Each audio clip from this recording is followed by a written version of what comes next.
A new law creating a drug abuse treatment program for low-level felons is about to take effect in Kansas. I'm Zach Dodge with how it could impact one of our local district courts. Coming up.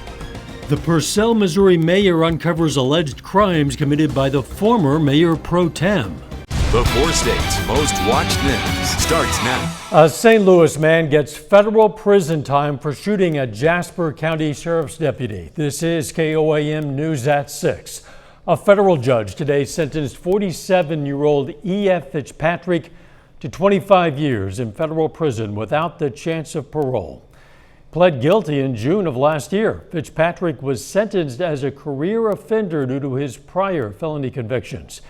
In March of 2017, the Ozarks Drug Enforcement Task Force was serving a search warrant at the O'Connell Lodge on Rangeline in Joplin. A detective entering a room through a window was shot by Fitzpatrick, who was standing in the bathroom. That detective, Jasper County Deputy Nolan Murray, was wounded but survived. The former mayor pro tem of Purcell, Missouri, is accused of stealing from the town. Authorities have charged Nancy Wilson with felony stealing. A probable cause statement says the city's current mayor, Kelsey Freeland, uncovered the theft totaling more than $2,500. Investigators say Wilson wrote checks from the city and deposited them in her own bank account in March and April of this year. A new law creating drug abuse treatment programs for drug offenses is about to take effect in Kansas. The law will require district attorneys to create drug abuse treatment programs for drug offenders who face a level 5 felony for the first time. KOAM's Zach Dodge has more details and reaction from a local district attorney. Last month, Governor Laura Kelly signed House Bill 2026 into law. It will create drug abuse treatment programs for low-level offenders, which will make it so offenders facing a first-time felony drug offense would have a way to keep that off their criminal record. Offenders would go through the program before and instead of a criminal trial. If completed, charges would be dropped. That is, if they qualify following a drug assessment, getting a recommendation from a mental health professional, and following a risk needs assessment by the Kansas Sentencing Commission. District attorneys like Jerry Hathaway in the 31st District would also have discretion, since DAs have the responsibility of writing their program's guidelines. Hathaway says they do diversions, but not quite like this. This is a whole new ballgame. Between risk needs assessments and mental health evaluations with regard to what each individual person may need in terms of treatment.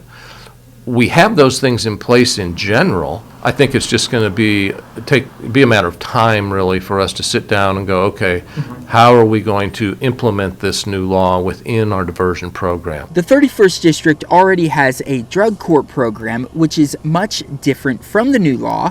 So Hathaway says treatment can be very beneficial to offenders. His biggest concern, though, is how it's going to be paid for. We have a lot of indigent defendants, and they can come up with maybe the diversion fee for the diversion, but somebody's going to, if they need to go to treatment, somebody's going to have to pay for that. Right. And I'll be the first to tell you right now, I'm not sure who that entity is going to be.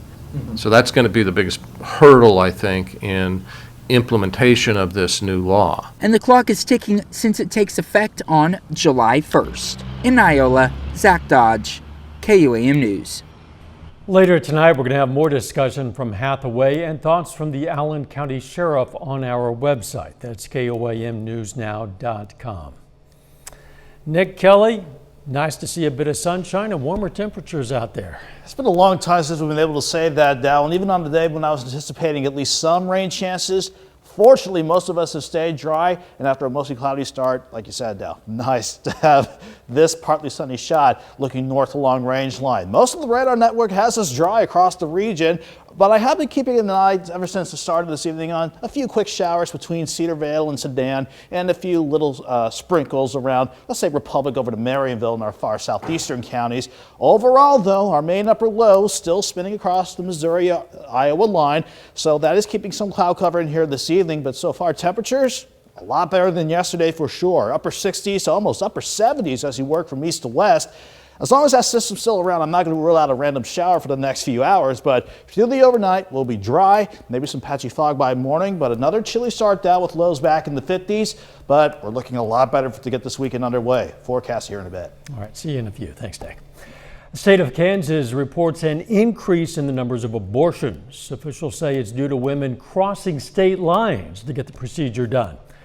State Department of Health reports a 9% increase over a year. In 2020, more than 7,500 abortions were performed in the state.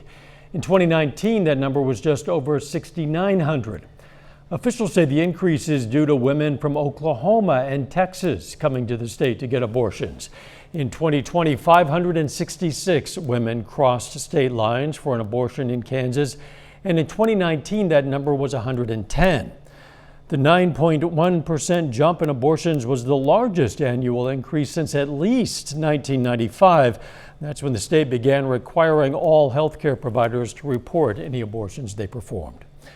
Voting rights advocates are suing Kansas state election officials over 2 election laws passed this session over the veto of Governor Laura Kelly. The League of Women Voters of Kansas, Kansas Appleseed, and Loud Light filed the lawsuit yesterday in Shawnee County District Court. They object to a law that limits the number of ballots a person or group can deliver from other voters, and another law that reduces the power of the governor's Secretary of State and the courts to challenge election laws. The groups say the laws violate free speech rights and disenfranchise voters. Republican supporters of the law say the laws will help ensure the integrity of elections. The Oklahoma Supreme Court has ruled Governor Kevin Stitt's plan to privatize much of the state's Medicaid program is unconstitutional. The court determined that the Oklahoma Health Care Authority did not have the legislative approval to move forward with that plan. The governor has pushed the plan to outsource management of the state's Medicaid system to for-profit insurance companies. Plaintiffs included the Oklahoma State Medical Association and the Oklahoma Dental Association. Today is the day that Oklahomans can begin enrolling in the state's expanded Medicaid program. Under the expanded Medicaid guidelines in Oklahoma, adults 19 to 64 whose income is 138% or lower of the federal poverty level are eligible for coverage. For an individual, that's an income of about $17,796 a year or $38,586 for a family of 4. Under the expansion, 200,000 more Oklahomans are eligible. Still ahead, why Joplin's Cross Lines Ministry will no longer offer direct rent or utility assistance, and the golf tournament benefiting our nation's veterans in Carthage. Spire Natural Gas is asking the Missouri Public Service Commission for a rate increase. The increase would amount to an average additional charge of around $328 a month. The PSC is hosting 6 virtual public hearings. A hearing for Joplin area customers is scheduled for June 25th at 6 p.m. You can participate through a website called WebEx. You can find a link to that in this story on our website. That's KOAMnewsnow.com. Joplin's Cross Lines Ministries announces it will no longer provide direct rent or utility assistance. Instead, the ministry will connect the people they serve with other organizations. They're looking and to partner with organizations outside of us that provide that rent and utility resource, and we encourage that. Want to just be able to see folks do that. They're folks that do rent and utility assistance better than we do it. Crossline says addressing food insecurity has always been its #1 mission, and they look forward to doubling down on efforts to feed people in need in our community.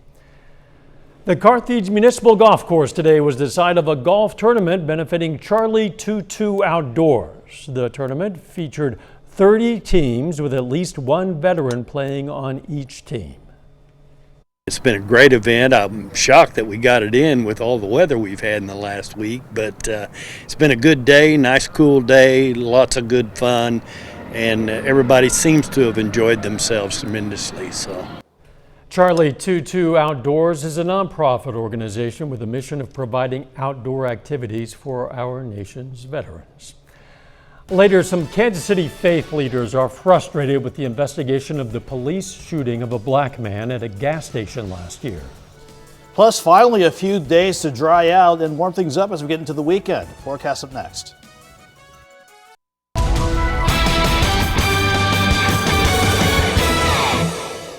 Feels like it's been a week, or at least that, since we've had a completely dry day all across the area. We deserve it after we picked up so much rain. In fact, the radar estimates here, it's just rain this week alone. That's not including the heavy rainfall that a lot of us picked up on, especially last Thursday and a good portion of last week. So far this week, and the average of 5/10 of an inch, also say half an inch of rain. Our northwestern counties might not have seen a lot in terms of rain, but the southeastern counties caught the brunt of the heaviest of the rain chances. Again, though, nice to see. Not a lot on the radar network at 6:16, I believe, on this Wednesday evening. Even though we started the day mostly cloudy, we kept things quiet this afternoon with partly sunny skies finally making a return across the entire area. And that certainly did help us out with temperatures, at least from Joplin's perspective. Yesterday, the airport could only make do with mid-60s for highs, while areas north and west of Joplin went into the mid-70s at the warmest. Upper 50s this morning, and at least back in the lower 70s at Joplin Regional, and we're still looking really good. Again, can't recall the last time we had a brilliant shot like this, looking north along 7th and Range line. Partly sunny up top with the temperature at 71, north wind 6. Humidity not too terrible right now, sitting at 68%. Areas that held on to more cloud cover during the day, our southeastern counties, especially around Table Rock, you're still mid to upper 60s, still an improvement compared to yesterday, but everyone else at least between 70 and 77 degrees so far at this hour. Everyone, though, will fall back through the 60s this evening, down into the, let's say, mid to upper 50s for overnight lows, while our stubborn storm system is finally getting the hint and starting to clear on out. At least we don't have a lot of activity going on here right now. All the surface features leading to any better storm chances well to the south of us. Upstairs, this is the stubborn low that kept us wet for this week so far, but this is continuing its journey north and east, and as it does, any slight chance for a random shower or storm this evening will start to move on out. But I want to say up until about 9 or 10 o'clock, it wouldn't surprise me, really, if we had a random shower or storm pop up. If it can, nothing crazy to worry about. Most of us, though, will be dry this evening and overnight with partly cloudy skies, and with clearing and a lighter breeze, maybe some patchy fog to keep an eye on as we start chilly, but looking a lot better for tomorrow afternoon. We'll go at least partly sunny, and even on the tail end of our departing wave, it could try to bring a random shower or storm. Again, odds favor the vast majority of you staying dry. 56 in the morning, 73 by noon, highs near 77. Fast forward to Friday morning, a bit of a chilly start, but looking great to get this weekend started. Mostly sunny, keeping it dry with highs in the lower 80s. Quick look at the rest of the weekend, though, shows another low wanting to develop across Texas. And by Saturday, the jet stream starts to grab it and drift it our way. Maybe a few random storms on Saturday, but once we go into Sunday and early next week, that's when that low will start to bring the better rain and thunderstorm chances back into the picture. Let's go 77 tomorrow. Slim chance of a storm. Most of us stay dry, quite frankly.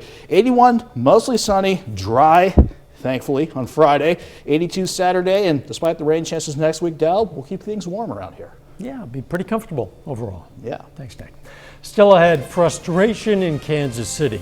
Why some faith leaders dispute the police account of the shooting of Malcolm Johnson in a gas station earlier this year. 5. A group of faith leaders in Kansas City, Missouri is disputing the police account of the shooting of Malcolm Johnson in a gas station earlier this year. The group released surveillance video of the confrontation leading up to the shooting, which one pastor called an execution. Jackson Kurtz has details.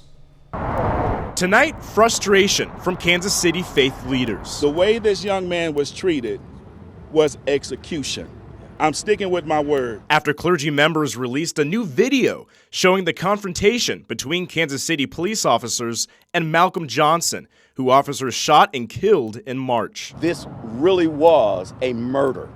that we saw take place in front of us before our eyes. This video shot on a phone of surveillance video of the shooting shows officers, weapons drawn, trying to apprehend Johnson as he tries to get away. Much of what follows is hard to see on screen. The Missouri State Highway Patrol, who is investigating the shooting, says it hasn't seen the video provided by faith leaders and it hasn't been sent to them. We want the evidence that they have. If they have evidence, that goes to the transparency and keeps the investigation, the integrity of the investigation intact. Highway Patrol originally said Johnson had a gun when he and another officer were shot. But faith leaders like Pastor Darren Edwards dispute that Johnson was armed. Edwards, who's been working closely with Kansas City police, says authorities' account of the shooting and the video don't add up and is now calling for more to be done within KCPD. I'm so to the point that I don't even have a problem calling for it today, because it is at a point to where things must change and change immediately in Kansas City. Johnson was wanted in an assault case when that incident happened. The injured officer has recovered. The Missouri State Highway Patrol says the investigation will not be finished until they get all the evidence. Final check on the weather is next. We take time now to honor a local veteran. Petty Officer 3rd Class Charles Williams served in the U.S. Navy. His hometown, Lamar, Missouri, and we are proud to salute Petty Officer 3rd Class Charles Williams. He's tonight's 4-state hero. To learn about other heroes or to submit a hero of your own anytime, you just go to our website, KOAMnewsnow.com. Now let's check in with Mike Mahoney. Hey, thanks, Dow. Here's a look at what's coming up on your News at 9 on our sister station, Fox 14. President Biden has a new vaccination push for Americans as Independence Day approaches. Plus, pressure is mounting along the southern border for Washington to do something to address the influx of migrants crossing into the U.S. And you'll learn about a new museum in Tulsa, Oklahoma, dedicated to preserving the history of the city's race massacre that happened a century ago. Those stories and a whole lot more tonight on your KOAM News at 9 on Fox 14. Mike, thanks. President Biden yesterday, while in Tulsa, took a moment before his speech at the Greenwood Cultural Center. He walked over to a couple of little girls sitting in the front row to speak with them. The president later clarified that he was making sure the girls were rewarded later for sitting through his speech. I just had to make sure the 2 girls got ice cream at the stove. The president went on to say, quote, "My Lord, having to sit through a speech by the president, in my faith we call that purgatory," end quote. The girl's mom is on the board of the Greenwood Cultural Center, which is why they had a front row seat. He came over and just handed them something discreetly. I didn't even see what he handed them, and told them to go get ice cream. After their brief stint in purgatory, the girls headed off down the street, quickly returning with, the ice cream, courtesy of the President of the United States of America. Nice little treat for those girls. It would be tough sitting through any political speech at that age, I think. Yeah, sure. I've sat through many long speeches as well, and with the same faith as Biden, that could be considered purgatory. There you go. The weather looking pretty nice tonight. Absolutely. We are looking mainly dry this evening as lows dip back into the upper 50s, but 77 tomorrow, slim chance for a storm, 81, mostly sunny Friday, and we'll stay dry mainly Saturday before storms ramp back up on Sunday. Thanks, Nick, and thank you for joining us. We'll see you right back here for KOAM News at 10. Let's take care of ourselves and each other and make it a great evening.